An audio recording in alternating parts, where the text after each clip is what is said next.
예, 오늘은 우리가 이제 보금자리라는 이름으로 모여서 공식적으로 함께 예배하는 마지막 시간입니다.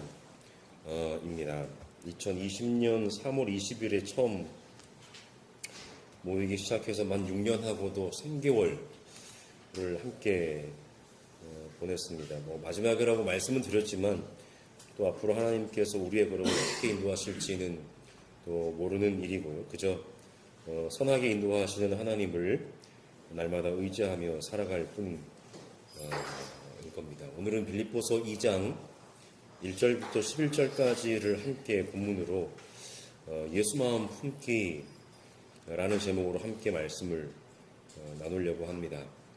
고린도후서의 나머지 부분은 또 각자 또 함께 읽으시면서 바울이 고린도 교회를 생각하면서 썼던 편지가 이랬었구나라고 하는 것을 한번 읽어보시면 될 것 같습니다. 먼저 빌립보라고 하는 도시 많이 들어보셨고 아마 전주에도 빌립보 교회가 또 있을 거예요. 제가 기억하기로는 삼천동 어디쯤에 빌립보라고 하는 도시는 바울이 오늘날 튀르키예의 서쪽에 해당하는 소위 성경에 나오는 아시아에서 말씀을 전하다가 이제 사도행전에서 그 유명한 이야기, 성령께서 우리가 아시아에서 말씀을 전하기를 원치 않으셨다, 막으셨다. 그래서 길이 변경이 되지 않습니까? 그래서 오늘날 유럽에 해당하는 지역으로 이제 발걸음을 돌리게 됩니다.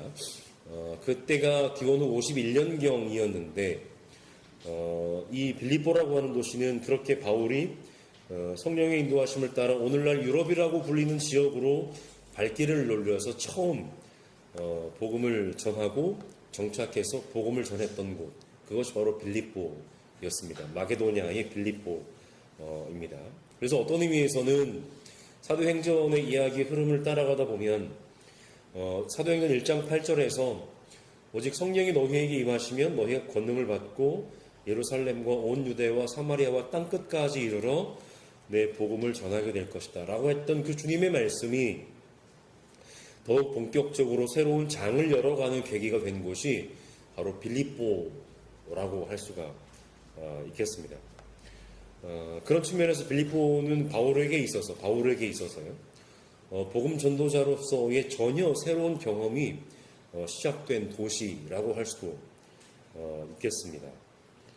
바로 그곳에서 바울은 몇몇 신실한 사람들을 만났고 자족감 장사 루디아를 비롯해서요. 유명한 사람 아니겠습니까? 그들과의 만남의 결과로 오늘날 유럽 지역에 최초의 기독교 공동체라고 할 수 있는 교회가 빌립보에 세워지게 됩니다. 그뿐만 아니라 빌립보 교회는 고린도 전서와 후서를 함께 말씀을 나누면서도 말씀을 드렸지만 그 빌립보의 교회가 세워진 이후에 바울이 계속해서 이어지는 전도사역 가운데 빌립보 교회는 늘 물심양면으로 사도에게 도움을 주는 그러한 중요한 역할을 하게 되는 것이 빌립보 교회인데 그것은 바로 사도가 로마에서 마지막 그의 생애를 마치는 그 시간까지 그 순간까지 빌립보 교회와의 어떤 그런 유대 관계는 계속 되고 있었다라고 하는 것을 성경이 우리에게 이야기하고 있습니다. 그러니까 이것이 바울이 세운 그 빌립보 공동체인 빌립보 교회가 가지는 의미라고 할 수 있다면 그 빌립보 교회를 향해서 쓴 편지인 빌립보서가 가지는 위치는 어떠할까를 간략하게 말씀을 드리겠습니다. 빌립보서 1장 13절에 보시면 바울이 지금 감옥에서 이 편지를 쓰고 있다는 것을 우리가 잘 알게 됩니다. 물론 성경의 다른 책들이 다 그렇겠지만 도대체 이 감옥이 어디냐? 라고 하는 것이 다양한 주장들이 있습니다만은 대표적인 곳 가운데 하나가 많으면 바로 로마의 감옥이었을 것이다. 라고 많은 사람들이 이야기합니다. 때는 기원후 60년을 전후한 바울이 60년대 중반에 로마에서 순교를 당하게 된다라고 한다면 그의 생애 거의 마지막 시간에 마지막 순간에 로마의 감옥에 갇혀서 쓴 편지가 바로 자신의 유럽 지역에서의 첫 선교의 쉽게 말씀드리면 첫사랑이었던 그 빌립보 교회를 향한 편지였다라고 할 수가 있겠습니다.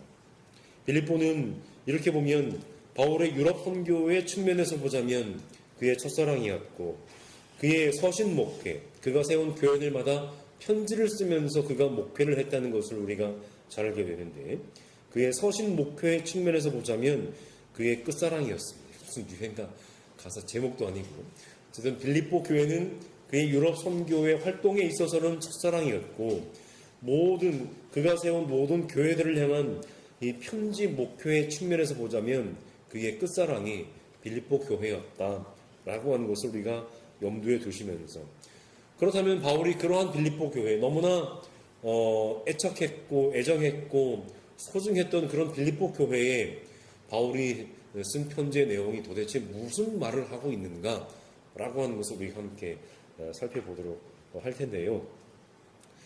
그 전에 지금까지 우리가 바울의 편지들을 함께 살펴보면서 공통적으로 드렸던 말씀이 하나 있었습니다. 무엇입니까? 바로 바울과 그가 세웠던 교회들을 평생을 두고 따라다녔던 거짓 복음의 위협이었습니다.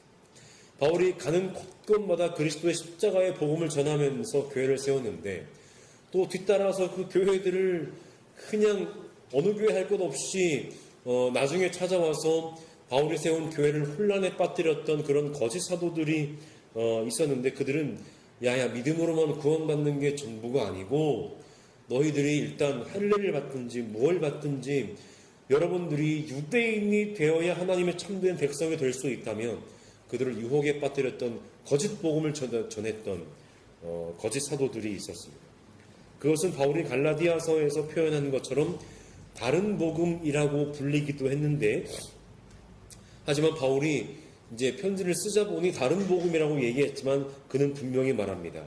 다른 복음은 없습니다 라고 얘기하죠. 오직 예수의 복음밖에는 없다라는 것. 그런 거짓 복음의 위협은 빌립보 교회라고 예외는 아니었습니다. 다른 교회들과 마찬가지로 빌립보 교회에도 그리스도의 복음이 아닌 다른 복음을 전하는 이들이 침투해 들어와서 그가 전한 그리스도의 십자가 유일한 복음을 왜곡했습니다. 그러니까 바울의 사역 내내 그를 도우며 마음을 같이 했던 빌립보 교회였지만, 전혀 흔들림이 없을 것 같았던 빌립보 교회였지만, 그런 거짓 복음의 유혹 앞에서 그들이라고 전혀 흔들리지 않을 수는 없었을 겁니다. 이에 대해서 바울은 빌립보서 1장 27절 이하에서 이렇게 권면하죠. 오로지 그리스도의 복음에 합당하게 생활하라고 권면하면서 그리스도의 복음에 대적하는 자들을 두려워하지 말라고 격려합니다. 그러니까 바울이 이렇게 편지를 썼던 데에는 그저 좋은 말, 그냥 그런 말로 편지를 쓴 것이 아니라 바울이 그런 말을 할 수밖에 없었던 그 교회에 그런 상황이 있었다라고 하는 것을 우리는 잘 기억해야 해요. 그러니까 바울이 이런 얘기를 했다는 것은 무엇입니까? 거짓 복음을 전하는 거짓 사도들이 빌립보 교회에도 침투해 들어와서 그가 전했던 예수 그리스도의 십자가 복음을 왜곡하는 일들이 있었다라고 하는 것이죠. 그리고 오늘 본문 1절에서 바울은 빌립보 교회가 여전히 그래도 그리스도 안에 있음을 확신하면서 계속해서 편지를 이어갑니다. 바울은 오직 그리스도 안에 격려와 사랑, 위로, 성령의 교제와 동정심과 자비가 있음을 전제로 합니다. 이것은 무엇입니까? 바로 아직 빌립보 교회 공동체가 여전히 그리스도 안에 머물고 있는 그러한 복음의 공동체로서의 정체성을 잘 가지고 있다라고 하는 것을 바울이 잘 알고 있다는 것이죠. 그렇게 오직 그리스도 안에만이 바로 격려와 사랑의 위로, 성령의 교제와 동정심, 그리고 자비가 있다는 것.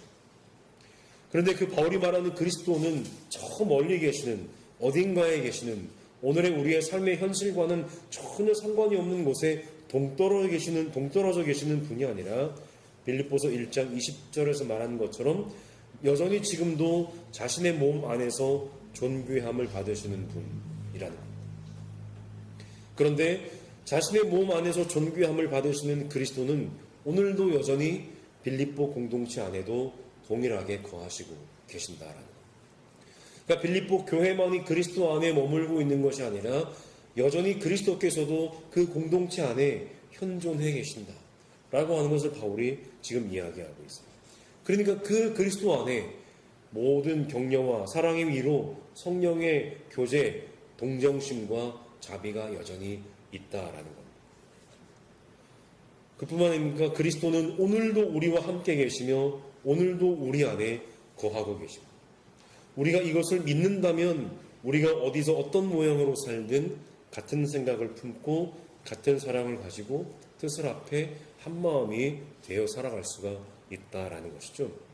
그래서 바울이 빌립보 교회를 향해 자신의 기쁨이 넘치게 해달라고 부탁했던 것처럼 오늘을 살아가는 우리 역시 동일한 그리스도가 우리 안에 거하시고 우리가 그리스도 안에 머무는 삶을 살아갈 때 여전히 우리도 동일하게 하나님의 기쁨이 될 수 있다는 겁니다. 그렇다면 그리스도 안에 거하며 또 그리스도께서 그 안에 거하시는 공동체라고 한다면 어떤 삶을 살아갈까요?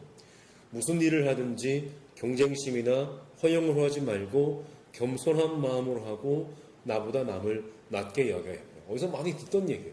교회들마다 사실은 이런 얘기는 어디서나 다 합니다. 서로 겸손하고 나보다 남을 낮게 여기라는 것. 그런데 전제 조건이 있습니다. 그리스도 안에 있을 때 그것이 가능하다는 거예요. 내가 그리스도 안에 있지 못한 겸손은요, 가짜 겸손, 거짓 겸손입니다. 그것은 한계가 드러나게 되어 있습니다. 내가 그리스도 안에 있지 않을 때의 경쟁심이 아니고 허영이 아니고 그렇게 살아가는 삶은요, 언젠가 그것이 거짓으로 탄로날 때가 분명히 다가오게 됩니다. 오직 그리스도 안에 있을 때만이 그러한 삶은 우리가 꾸준히 살아갈 수가 있다는 겁니다. 그리고 무엇입니까? 내 일만 돌보는 것이 아니라 서로 다른 사람들의 일도 돌보아줘야 합니다. 그런데 바울의 대적자들이 그랬고 그들의 거짓 복음에 속아 넘어간 이들이 그랬습니다. 그들은 경쟁심이나 허영으로 모든 일을 했습니다. 그들은 겸손하지 않았고 자신의 일만 돌보았습니다.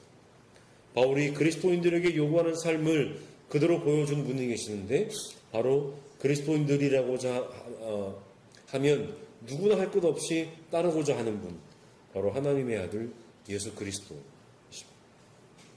그래서 이어지는 6절부터 11절까지 소위 초대교회 때에 오늘날 우리가 좀 다양한 복음성가나 찬송가를 부르는 것처럼 초대교회의 신자들이 어떤 정형화된 일종의 형식을 갖춘 그런 신앙 고백으로 함께 불렀던 소위 그리스도 찬양, 그리스도 찬가라고 하는 본문이 2장 6절부터 11절까지에 등장합니다. 그러니까 바울이 지금 이것을 자기가 막 창작을 해서 쓴 것이 아니라 초대교회 때에 공통적으로 함께 신자들이 불렀던 그런 일종의 찬양 혹은 찬송 가사라고 할 수 있을까요? 이제 그러한 것을 바울이 다시 한번 인용하면서 빌립보 교회를 향해 이렇게 권면을 합니다.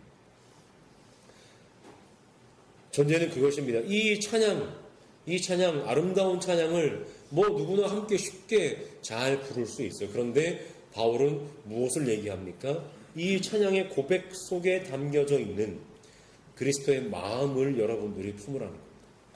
이 찬양의 가사 안에 담겨져 있는 예수의 그 마음이 어떠한 마음이었을지 생각해보고 그것과 똑같은 마음을 여러분들도 안에 품으라는 겁니다.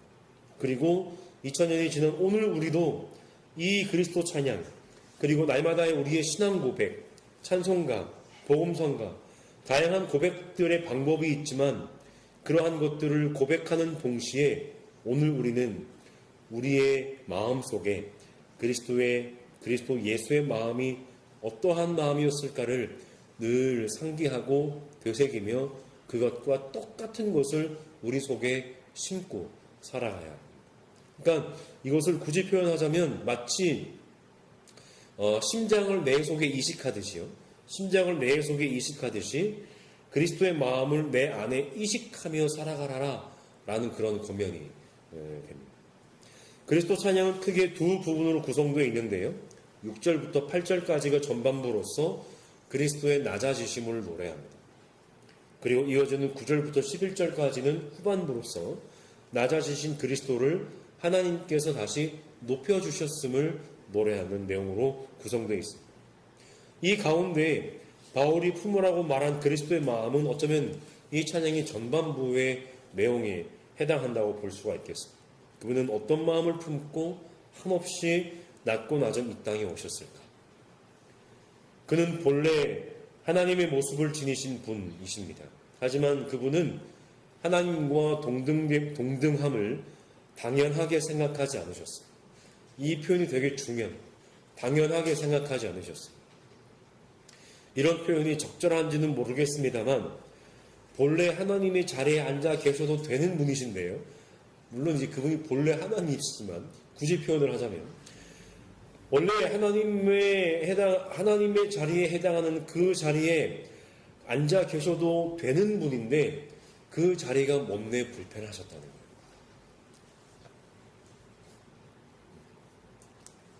그래서 그분은 어떻게 행동하셨냐면 자기를 비워서 종의 모습을 취하셨습니다.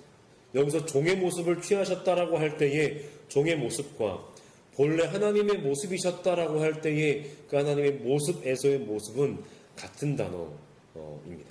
그러니까 종의 모습을 취하기 위해서는 하나님의 모습을 버려야 되겠죠. 요거 아까워서 조금이라도 가지고 종의 모습을 취하는 것이 아니라 완벽하게 하나님의 모습을 버리고 종의 모습을 취하셨다라고 하는 겁니다. 하나님의 모습을 온전히 내버리시고 종의 모습을 취하셨을 때 그분은 온전한 사람이 되셨을 뿐 아니라 당신을 한없이 낮추시기를 십자가에 죽기까지 순종하셨다라고 하는 겁니다. 그러니까 가장 높은 곳에서부터 가장 낮은 곳을 향한 그리스도 예수의 마음이 결정적으로 드러난 자리는 바로 어디였겠습니까? 바로 십자가였습니다. 십자가. 그리고 바울은 가는 곳마다 십자가의 복음을 전했다라는 겁니다. 그렇게 하나님의 모습을 온전히 버리고 종의 모습으로 십자가에 죽기까지 순종하신 그분을 하나님께서는 그냥 내버려 두지 않으셨어요. 하나님은 그를 지극히 높이시고 모든 이름 위에 뛰어난 이름을 그에게 주셨습니다. 일견 보기에 우리가 이 대목을 접하면 이것을 순종에 대한 보상, 뭔가 고생에 대한 갚음으로 생각을 하기가 쉽습니다. 또 그렇게 보이기도 해요. 뭐냐면 그리스도의 한없이 낮아지심이 먼저 선행되었을 테니까요.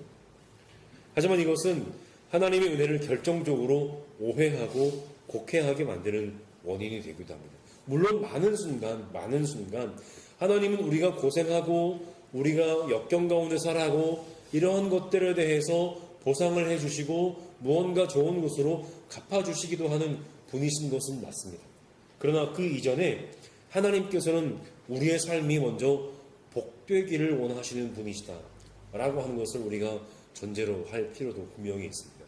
이것을 우리가 잘못 이해하고 잘못 생각하면요, 하나님은 언젠가 나에게 복을 주시기 위해 일부러 나에게 고난을 주시는 분이라고 생각을 하기도 되게 쉽다라고 하는 것이, 물론 이 고난과 복, 고생과 갚아주심의 문제는 되게 복잡 미묘한 거라서 딱 이렇다라고 정형적으로 말씀을 드리기는 쉽지가 않습니다.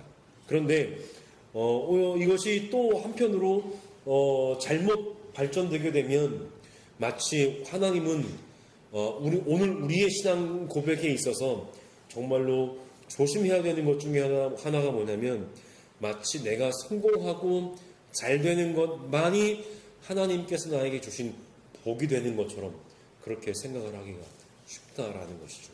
그래서 혹시 저희 교회 유튜브를 보고 계시는 유명인이나 연예인 분들이 계시면 제발 좀 시상식의 자리에서 하나님 은혜니 뭐 이런 말씀들은 좀 안 하셨으면 좋겠어요. 상 받아야 하나님의 은혜가 아니고 다른 사람들한테 상당히 많은 인기를 얻어야 하나님의 은혜는 아닌 것입니다. 그냥 되게 재밌으시라고 드리는 말씀인데 되게 심각하게 들어주시네요. 네. 연예인 안 봐요. 우리 교회 유튜브 안 봐요. 왜 보겠습니까? 네. 네. 그렇다는 거. 네. 그래서 하나님의 어떤 다시 살려주심, 하나님의 어떤 그를 다시 높여주심은 예수의 순종에 대한 대가나 보상으로 주어지는 것이 아니라 하나님은 근본적으로 살려주시는 생명의 하나님이시라는 거예요. 그래서 오늘 우리가 시편 찬송을 통해서 고백을 하신 대목이 있는데, 구약에서 면면이 흐르는 하나님에 대한 신앙 고백이 한 구절이 있습니다. 하나님에 대해서 많은 이야기들을 하잖아요. 그래서 하나님에 대해서 되게 우리가 오해하게 되는 이야기들도 사실 특히 구약에 되게 많은 것이 사실 이거예요. 그러나 그럼에도 불구하고 하나님에 대한 중요한 신앙 고백 가운데 하나가 뭐냐면 145편 8절과 9절에서 우리가 시편 찬송을 함께 했던 것처럼 주님은 은혜롭고 자비로우시며 노하기를 더디하시며 인자하심이 크시고 주님은 모든 만물을 은혜로 맞아주시며 지으신 모든 피조물에게 긍휼을 베푸시는 분이 바로 하나님이시라는 겁니다. 그런 하나님은 또한 은혜가 충만하신 분, 은혜가 충만하신 하나님은 예수 그리스도를 다시 살리실 뿐만 아니라 하늘과 땅 위, 땅 아래에 있는 모든 것들이 예수의 이름 앞에 무릎을 꿇고 모두가 예수를 주님이시라고 고백하게 하십니다. 여기서 무릎을 꿇는다라고 하는 것은 무언가 대단한 권위와 권세 앞에 무릎을 꿇리는 분이라는 말씀이 아니라 하나님께서 지극히 높여주신 그리스도 앞에 모두가 자연스럽게 경배하는 마음으로 경외하는 마음으로 무릎을 꿇는 것을 이야기합니다. 너 무릎 꿇어, 하나님이 이렇게 하시는 분이라는 그런 고백이 아니라는 것이죠. 예수 그리스도를 주님이라고 그렇게 고백하는 사람들은 결국 하나님 아버지께 영광을 돌리는 사람들이라는 겁니다. 결론을 맺겠습니다. 여러분, 그리스도의 복음을 따른다는 것은 무엇이겠습니까? 세상의 다른 복음을 따르는 것을 단호하게 거부하는 것입니다.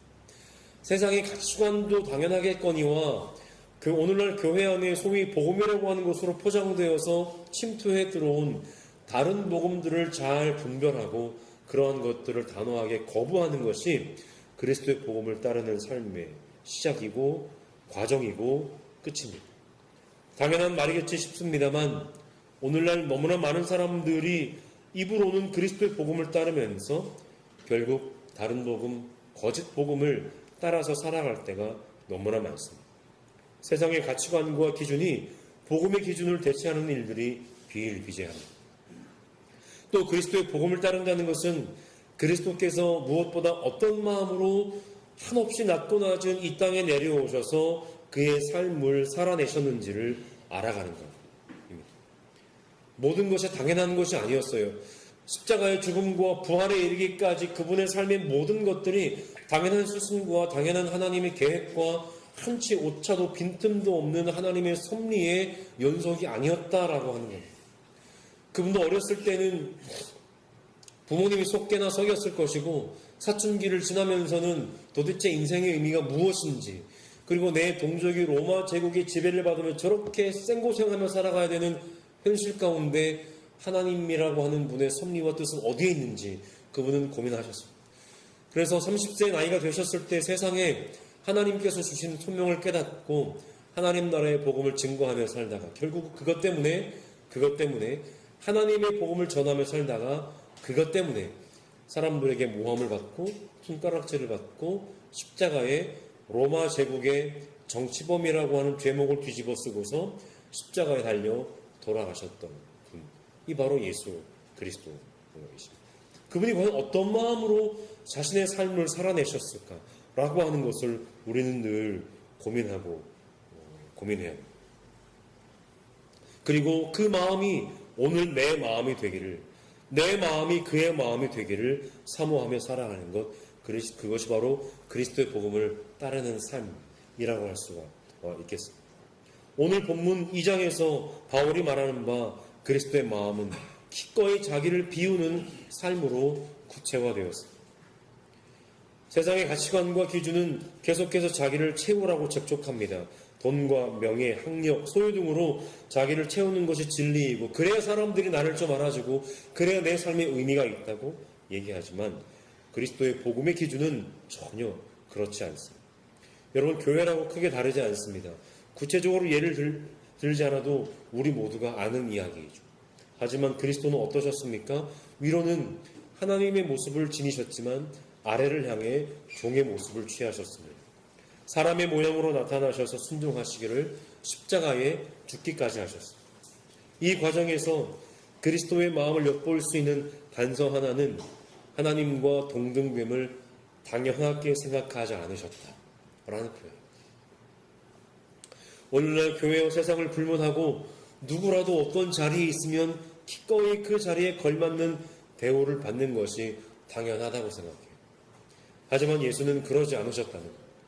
오늘날 그리스도를 따른다는 것은 예수의 그 마음, 하나님과 동등됨을 당연하게 생각하지 않으시고 가장 낮고 낮은 곳에 내려오셨던 예수의 그 마음을 헤아려 품는 것일지도 모르겠습니다. 바라기는 오늘 우리의 삶 가운데 바로 이 예수의 마음을 품고 그분의 걸음을 따르는 은혜가 있기를 소망합니다. 그리고 사도가 어떤 마음으로 이 편지를 썼을까요? 빌립보 교회는 그의 사역의 마지막 순간까지 함께했던 교회였는데 바울이 그 교회를 향해서 권면하는 것은 무엇입니까? 아이고 고맙습니다. 역시 당신들은 내 편이군요. 이것이 아니라 여러분들의 마음속에 그리스도 예수의 마음을 품으십시오. 그것이 그리스도의 복음을 따르는 유일한 길입니다.